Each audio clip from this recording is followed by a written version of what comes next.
Welcome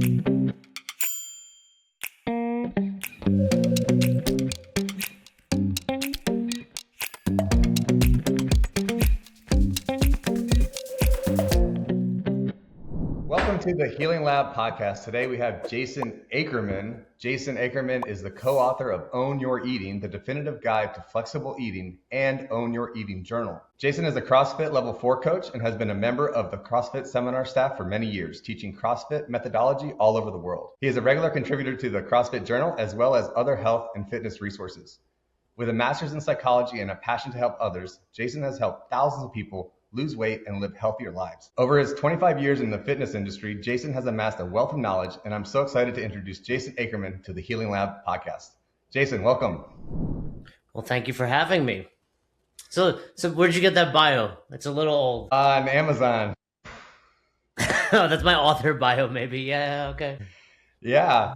All those things are true. And then, but my current company is called Best Hour of Their Day, which is where most of my focus goes. But yeah, longtime nutrition coach, longtime member of the CrossFit team. And, just always evolving in the fitness space. Awesome. So let's break it down with the best hour of the day. Tell us more about that. What is that? Is that a protocol, a book, a course, or what is that? Funny enough, it started as a book, which I hopefully is on Amazon. And the book was about my experience in the CrossFit space, owning gyms, selling gyms. And from that, my original partner and I started a podcast called Best Hour of Their Day, mostly intended to help affiliate owners become better coaches and business owners. Since then, we brought on a third owner. So there's three of us, and we have a full team that's out there, and our focus is coaching CrossFit affiliates around the world. Awesome. So what is the best hour of the day? Well, or for when most is the best hour of the day for you? Well, I think, the concept or the term is somewhat cliche, and also one of the things that we hope is it's somewhat of a joke, meaning, the best hour of your day is at the gym, right? So that's what we coach people. How do you help make other people's best experience that hour when they're at your gym and having fun, and yes, our goal is that isn't actually the best hour of their day, whether you're married or have kids or you have other hobbies that you enjoy doing, but that 1 hour inside the gym is what allows you to make the other 23 great. Perfect. I love it. So you co-authored Own Your Eating, the definitive guide to flexible eating, which has a 4.7 rating on Amazon. Congratulations. Is that good? I feel like it should have a 5 for the record, but what's that? I said, is that good? I feel like it should have a 5. Who brought that 5 down? Well, 4.7 is pretty good. And also the Own Your Eating journal. So yes. Tell us more about both of those. What is Own Your Eating and the philosophy behind the flexible eating strategy for improving diet and losing weight? If you're alive, I was going to say if you're in the fitness space, but if you're alive, you eat and you understand nutrition to some degree and you realize the importance of it. The value of the other 23 hours of the day, right? One thing we talk about is that 1 hour is great, but there's 23 other hours to go mess that up. And it could be through poor nutrition or it could be through poor sleeping habits, right? We know the most important thing we do is sleep. And, that was a big lesson for me over the years because like many listening, I'm sure, we hustle and we grind and we, burn it on both ends. But sleep is, free steroids, if you will. And a close second right behind that is nutrition, right? And my belief is exercise is the least important of the 4 pillars. If we assume the 4 pillars are sleep, nutrition, stress management, and exercise, right? So exercise is really the least important. And for many people, they focus on that one without the other 3 and, don't see progress, don't see improvements, and actually can come out worse on the other side. So knowing nutrition is important. My wife and I started this company, Own Your Eating, and it was really under the main premise is macro tracking. So, protein, carbohydrates, and fats. Everyone out there needs a specific prescription or dosage based on, height, weight, activity level, goals, etc. And we just taught people how to track their food better. So, do you have any specific kind of diets that you recommend for people, or is it all like customized based on the person's like genetics and testing and stuff, or how much variation do you go with, setting up a diet, and what is Own Your Eating Journal? Well, to be clear, I don't do a whole lot of nutrition coaching anymore. It's still something obviously I eat every day, so I'm still aware of it, and I still help CrossFit gyms, and nutrition is a huge component of that. The journal itself is just simply helping people understand their whether it's decisions, choices, their life, how their day-to-day activity and stress impact what they eat. So it was, it's essentially a journal with some prompts and some questions within it. As far as how we come up with something, my belief has always been you have to start. And that could be for anything you do in life. That could be for your nutrition. It could be for starting a pillow company. It could be, for meeting another person. It's like you have to just begin. And so many people have no idea what they eat. So the way I would always begin is, hey, Bryan, let's give it a week. Let's see what you actually eat, because we can role play right now. If I ask you, Bryan, how do you eat? Before you answer, I'm pretty confident what you're going to say. What would you say to that question? How do you eat? I mean, I try to eat healthy as best as possible. And there we go. I'm going to hear good. I'm going to hear healthy. I'm going to eat, all sorts of, words. And the truth is, maybe you do, maybe you don't, right? Because it's relative. I mean, first of all, I meet people, and I'm 48. I've been involved in the fitness industry for 35 years. Like in high school, I joined the gym and was a trainer within a year. So when I ask someone how they eat, 99% of the time, it's just a question because I can look at you and I know how you eat, right? Like the body doesn't hide how you eat. And now I've never met you in person. I only see your face. And I would agree. Like I'd be like, this guy probably eats pretty good. However, we don't know this until we know exactly how much you're eating, because you can eat pretty good. Yeah, I ate one serving of broccoli today. That was all I ate today, but that's pretty good, right? That's healthy. Maybe, but you're probably undernourished, right? And then the opposite can be true. Like I ate too much of a good thing. So the point is, we have to get started, understand what your body needs, understand how your body, reacts to a certain amount of food, and then we can make some adjustments from there.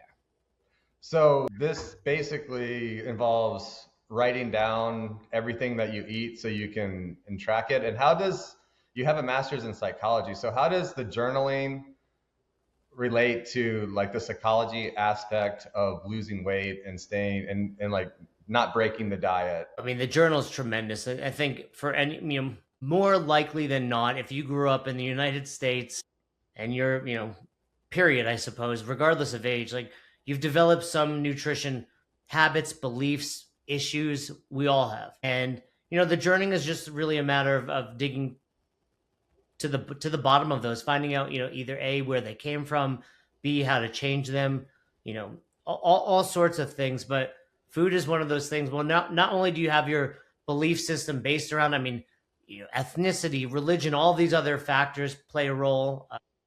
And then, just helping people get to the root cause of what's going on. And, and if there isn't, just, figuring out what's a good prescription for you, being the amount of food. And we would recommend you downloading an app such as MyFitnessPal or there's dozens out there now for free. And I'm sure with AI, you could do it without right now.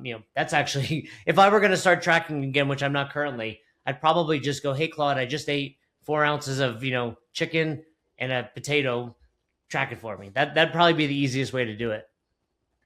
Cool. Yeah. So there's a few different apps that you recommend for journaling that can kind of log your diet throughout the day and kind of keep you accountable. So yeah, we'll share those in the description. And tell us more about the flexible eating philosophy. Well, the flexible component of that is, everyone has that prescription, right? Protein, carbohydrates, and fat. And what I know is you're going to eat the foods you want. And that could be junk. That could be, a drink at the end of the day. It can look like many things. But if I tell you not to do that, and if I tell you not to eat that, I'm setting you up for failure because you might be able to, tough it out for 7 days, 14 days, even a month. But at some point, you're going to eat that food. You're in Austin. Is it barbecue? Is it, whatever's going on there? So our flexible system is, hey, let's figure out how you can incorporate that into your life while maintaining your diet while still seeing progress. And reframing that relationship where a donut or a cookie or even a glass of wine isn't necessarily bad. It's only bad if you consume it in excess where it exceeds the allotment of what you were given for the day. Gotcha. So how long do you recommend like journaling your diet? And I mean, just from your experience, like how long does it take to really kind of dial in what you're doing, what you kind of need to change, and then getting into a regimen of a proper diet that meets your, body, your, physical kind of abilities, and how do you go about that? I tracked my diet pretty religiously and consistently for over 10 years. I Oh, no longer wow. do it. It's not that, I think at some point you learn, you have a very, very good understanding of the volume of food and how much it is and how much you should eat. However, it's never as precise as when you're actually tracking. So it depends. I don't think there's a right or wrong. Is it until you hit your goals? Is it for many people? They probably don't need to, but the consistency and the understanding of what they're eating is rewarding for them. For me, I did it, like I said, for so long, and I've somewhat shifted my nutrition over the years that I no longer feel the need to. But I think the longer you can do it, the better you're going to understand what your body needs. Well, now I'm so interested in what your diet is. So what have you learned over the last 10 years? And tell us more about your specific diet because you have a lot of research on this and practice in it. Currently, I eat exclusively meat and fruit. Wow. But Interesting. I made about a little over a year ago. I shifted, so I still believe in macros, and I don't. I think they would work for. It works for anyone. I mean, eating the right amount of food for your body will always work. There's no like I'm a snowflake. I'm a unicorn. Now the types of foods you need to eat to do that are going to differ from person to person, but consuming the right amount of food is always going to be beneficial. About my I've got two children, and one of them had an autoimmune response, and it was really a matter of the doctors encouraging us to feed him a certain way, and I didn't believe in it, and I said, well, I'm going to make this change for me to influence the kids. They're 5 and 3, so I didn't want to do it with say, hey, this is what you're eating. They're children, they go to parties, they go to school, etc. So, but I felt if I were eating differently, it would trickle down, and it has. They see what dad eats. Can I try that? So I eat exclusively meat and fruit because I knew it would be beneficial for them, and turns out it was also beneficial for me. Interesting. So what do you think of have you heard of Lenny Kravitz's diet? I think he's almost vegan. I want to say, was he not Yeah, vegan? he's total vegan and doesn't cook any food. It's 100% raw. And I've he done had, I've done yeah. raw, yeah. I've done everything. I mean, back I had a yoga studio. I did raw for about a year. Vegan for a year. You know, I try not to be too dogmatic about nutrition because I do think you have to do what works for you. Would I recommend anyone eat that way? Absolutely not.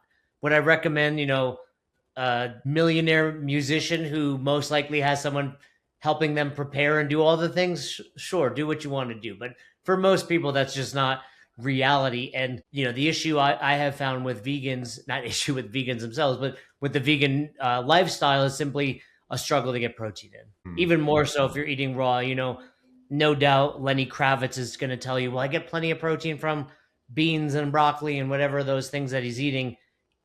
Yeah, they might have some protein, but you're not going to get 150 grams a day from eating broccoli without making yourself pretty sick. So supplements, do you recommend your clients to take supplements, and which supplements are the most, beneficial for your clients that you found? I mean, no, I think people should focus on their nutrition first. Supplement is a supplement, right? And Hmm. more people are taking supplements as the foundation of their diet than eating better and seeing what's going on. So before taking any supplement, I would encourage them to track, figure out what they need. From there, if you need more protein, yes, we can explore a protein supplement, dabble in creatine, that type of stuff, a multivitamin. But, for more people, they just need to eat better. So do you recommend your clients to take a blood test to kind of see where they're at and what All direction that they need to stuff is go? Yeah, all that stuff is great. We've worked with companies that do blood draws. I do it consistently, but again, my philosophy in life, but certainly in nutrition, has always been, how do I make this easy, and how do I, consistency trumps everything. There's no like, well, I ate great for 3 days and that's not going to do anything. I need you to be eating great for 365 days. So what's going to allow that to happen in your life? So this journal is like a template that you kind of break down. Okay, I ate this amount, this for protein, this for carbs, or like this in the morning, this for lunch, this like, is that kind of what it is? Or No, the journal's truly just blank pages. like, With yeah, some the journaling of the amount of food is what's going to happen on the app. gotcha. So basically it's whether it's on a regular journal, paper journal, or in the app, it's just documenting pretty much everything that you've eaten. And then, yeah, you could throw it into AI or whatever, and they could spit out a bunch of information and feedback on, what is good, what is bad, how to change. Yeah, I mean, just you look at it as like you have a daily budget of protein, carbohydrates, and fats, and I want to come as close to that budget as possible. I don't want to overdo it, but I also don't want to undereat. The goal is to be consistent in the amount of food you're taking in. Like I said, MyFitnessPal, and there's a handful of others out there that are free in the app store, are great. You scan a barcode or you put your food on the scale, you type it in. The AI component was simply it's a new tool that wasn't available when I first started this, and I would certainly explore it. I mean, I would explore it for anything I were doing, but with tracking, I have no doubt AI can help do it. It's probably more expensive than using a macro tracker. By the time you upgrade and pay for all of it, MyFitnessPal is like maybe $6-8 a month, and there's free ones out there. But it's all about just understanding how much you ate that day. So what is the biggest or most impactful recommendation that typically you give to your clients that have the best results, like just across the thousands of people that you've helped? Is there anything specifically like, that they need to change with their diet or with their like fitness routine even, that's just like a reoccurring kind of theme? I would say the theme that recurred the most often is most people will eat relatively well Monday through Friday, and then whatever the weekend looks like, if they're young and they're partying, if they're older and they're just with the kids, it's hard to make progress when 2 out of 7 days are not looking as good as they should. So just helping them understand that this is a daily thing, and if we do it well, you don't feel like you're missing out, right? The whole point of flexible dieting is you can eat that. Everyone has their food that they love that's probably not the healthiest, right? Whether it's a donut, whether it's a cookie, a cake, whatever that looks like, understanding how you can eat that, how you can work that into your nutrition plan so you don't feel deprived, and you can do this consistently. Yeah, same thing with sleep. It's like if you sleep or like go to bed and wake up at the same time Monday through Friday, but then on the weekends you just mess it all up. It's hard to kind of make progress there as well. So it's kind of the same, similar. So let's talk about any longevity hacks. Do you have any like primary longevity hacks? Because you said 48? Yeah, 48. 48? My birthday was last week. Yes. Oh, happy birthday. So awesome. Yeah. So you're in super good health, super good shape. What would you recommend other 48-year-olds or people in their 40s and 50s do to kind of, be healthy and feel young like you do? Well, I would say one, start 35 years ago. Right? That's really, truly, I walked into high school on day one and started wrestling and really never looked back from fitness, right? Whether it was wrestling or bodybuilding or yoga, like it's always just been part of my life. So the key is to it's like the old adage of when's the best time to plant a tree 20 years ago, when's the next best time today. So, start. And then I went, I don't have a lot of, not that hacks is a bad word. I suppose they're all hacks, but they're all also just basic. For me, it's, you nutrition, eating right, getting a good night of sleep, which, I understand the challenges with two young kids, but making that a priority. And it's like getting to bed early and, making sure you get your, 7, 8 hours of sleep, manage your stress, and then exercise. I mean, I do my, what my exercise looks like now is probably a little different, but, whether it's daily walks and just moving, that's really what it comes down to. But, those, in my opinion, are the four pillars. And if you do those, yes, we can talk supplements, and then you can start hacking with, red lights and saunas and cold plunges. I do all the things, but if someone were like, "What should I do?" I would be like, "Let's get a good night's sleep and let's drink some water and eat better." Hmm. Yeah. So I mean, do you feel it's just kind of like a paradigm shift with your clients to kind of just see the world in a different way? And that new way is actually not that bad. Like you can still have a you know, very satisfactory diet, even though it's a healthy diet, or, your sleep. If you dial that in, then it can have like a profound impact. But it's kind of like the paradigm shift of like integrating that into your life and then having it be, if that's not that bad. I was like, thought it was going to be, much worse, or all the food is not going to be good. And, I'm going to be missing out on all these things if I change my sleep schedule or what have you. Yeah, and I think and like you asked earlier about the psychology degree, you just have to meet people where they are. I understand now, which I didn't when I was younger, that I'm a little crazy when it comes to my health and fitness and protect it, with many things, like my time, my training windows, all the things, and not everyone is like that. And I think you don't have to be crazy about it. You have to eat well 80% of the time, maybe a little more, right? Like you have to exercise a little bit every day, which can look like a walk. It doesn't have to be I'm going to, a gym and lifting 300 pounds. And, ideally have a method or two to control your stress, whether it's meditation or breathing or, any other activity. But I think it's just long, slow trajectory is the key. People want everything to be fast and easy, and you can get some results that way. But when you're 48, you don't want those results immediate necessarily. You want them in 10, 20, 30 years. You want them to be there. Hmm. Yeah. No. So morning routine. Do you have a morning routine? Do you recommend a certain morning routine for your clients? Well, again, it would be the one that works, the one that will keep you accountable and consistent. You know, I don't have. I mean, I think everyone has a morning routine, for the record, right? Like it's just like whether it's working for you or not. Like some people's morning routine is wake up, grab their phone, and scroll. Right? Other people's is, well, I have to go in this cold plunge. I don't have a morning routine that I would say like, hey, mimic this. I have one that works for me, and it's certainly less about, I've got two young kids, so my morning routine is, maybe like 30 minutes of quiet before they wake up, and I actually work pretty quickly in the day. Like I want to get, because that allows me to be more present with them when they're awake. A lot of people be like, push off your work and do all this. Like the first 30 minutes, I'm like, I've got everything controlled, so I'm not stressed out for a couple hours now, and now I can hang with them. So that's really my routine. I have time during the day to train, to walk, to do all my other things. So my morning routine is more about how do I get up and hang with my kids for an hour or two. Nice. So just to recap, one of the main drivers for, changing your diet and becoming healthier is just journaling and still keeping the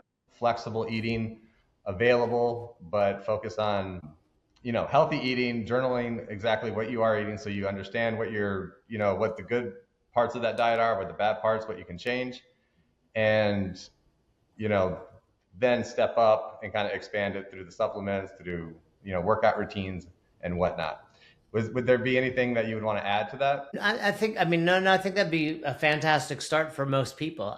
Like I said, I think I have certainly put a lot of emphasis on sleep over the last 3 to 5 years.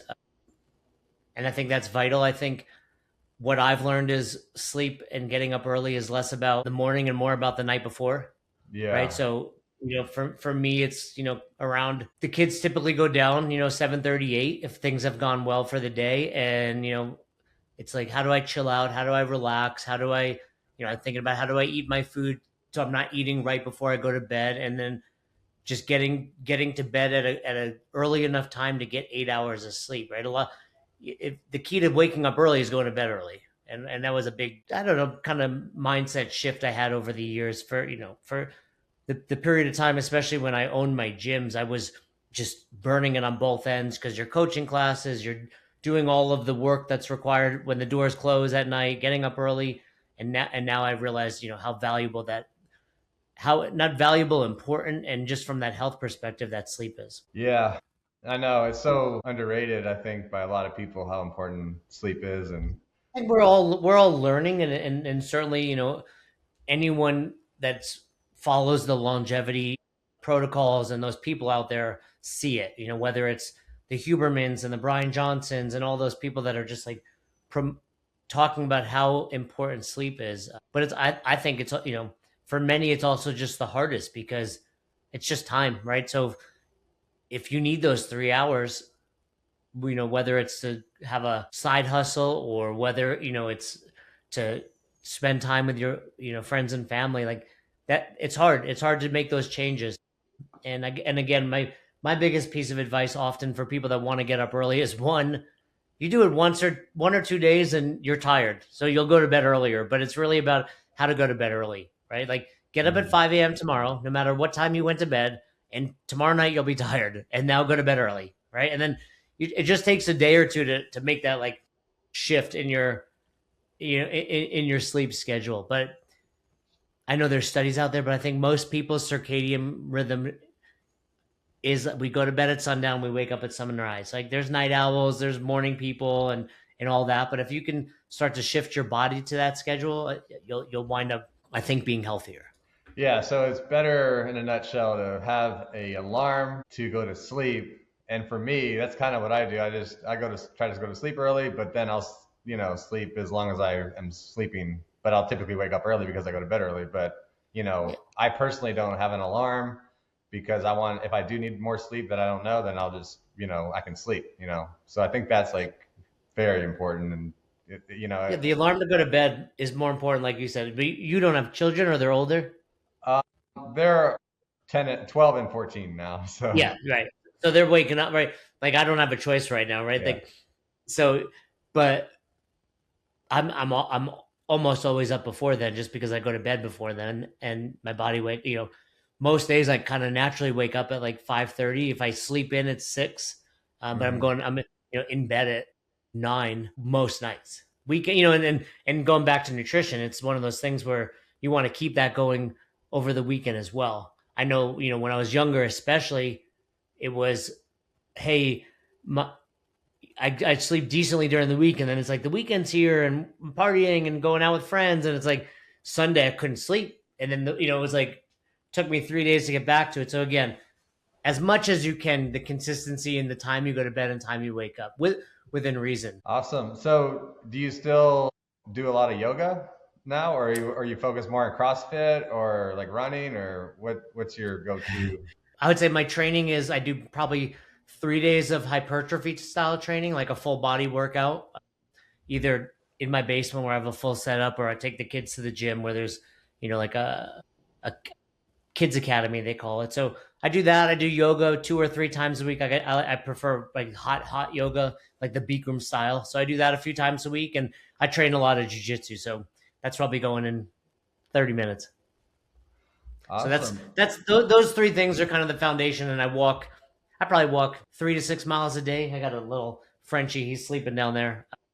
But I try to walk, and that's where I'll take some business calls. That was a big change for me too. Like, I'm on calls like this or Zoom or Hangout, but I take a lot of calls just on my phone with clients throughout the day because I can go out and walk. And this time of year in Colorado is beautiful, and he loves it, my Frenchie, and he's a lot better behaved when he gets his activity throughout the day. Awesome. So, what are you like doing primarily now with your, like, with helping people? Are you currently working with individuals to, as like a fitness trainer or diet coach? No, not not really. I have a handful of clients that I just honestly can never get rid of because they've been with me so long, and I still enjoy it. Like I still really enjoy coaching people, whether it's fitness or nutrition, but I prefer entrepreneurship, which is what, like I said, the company now. So more of the coaching is on the business side and interpersonal. It's the first time I've really, not the first time, but the most I've really been able to use my degree. I have a master's, like you said, and there's certainly use of it when you're coaching fitness and nutrition, but even more so when you're dealing with team dynamics and leadership. So more in that vein. But our company is, we've got 20 plus employees, so I get to do a little more of the things I enjoy. And right now for me, that is having those conversations with clients on how to be better leaders for their business. And these are people that own gyms? Yeah, so our company, we currently coach exclusively CrossFit affiliates. So you Okay. have to own.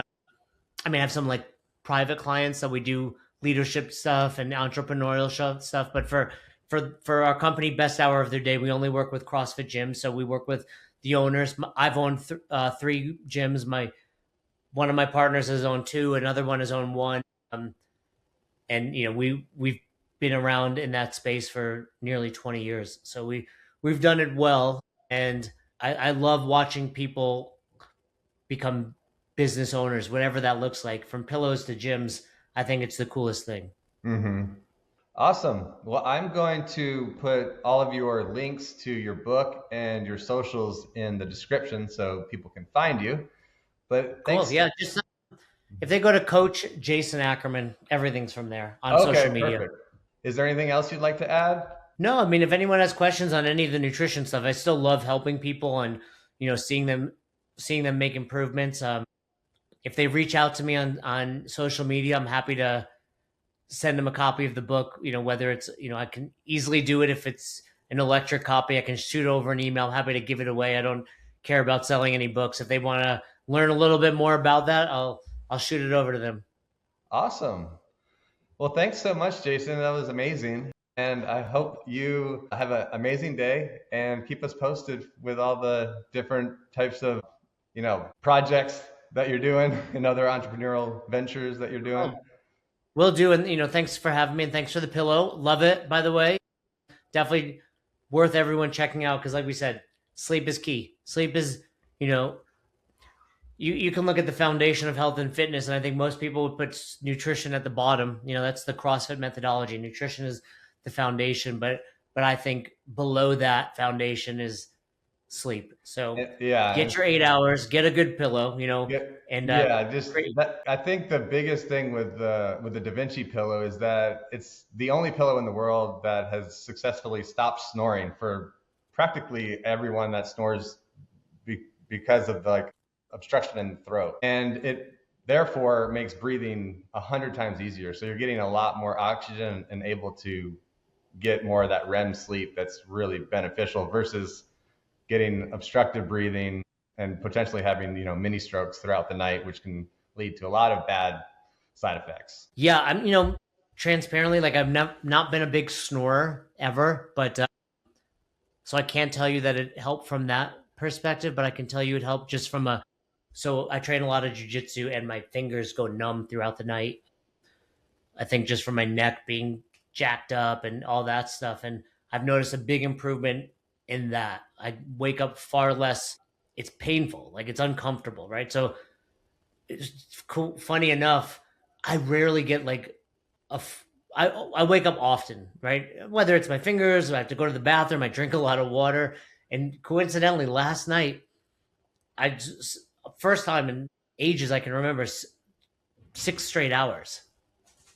It was. I was like, I couldn't believe it when I woke up. So it was really cool, and I attribute a lot of that to you. So thank you.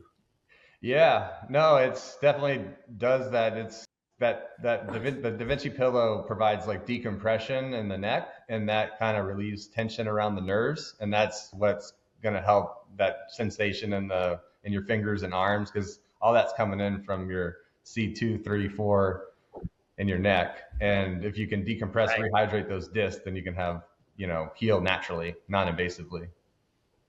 Well, it's great. So thank you. Yeah, you're welcome. Awesome. Well, thanks again for joining us, and we'll see you soon. You got it, Bryan. Thank you for having me. All right. Have a good day.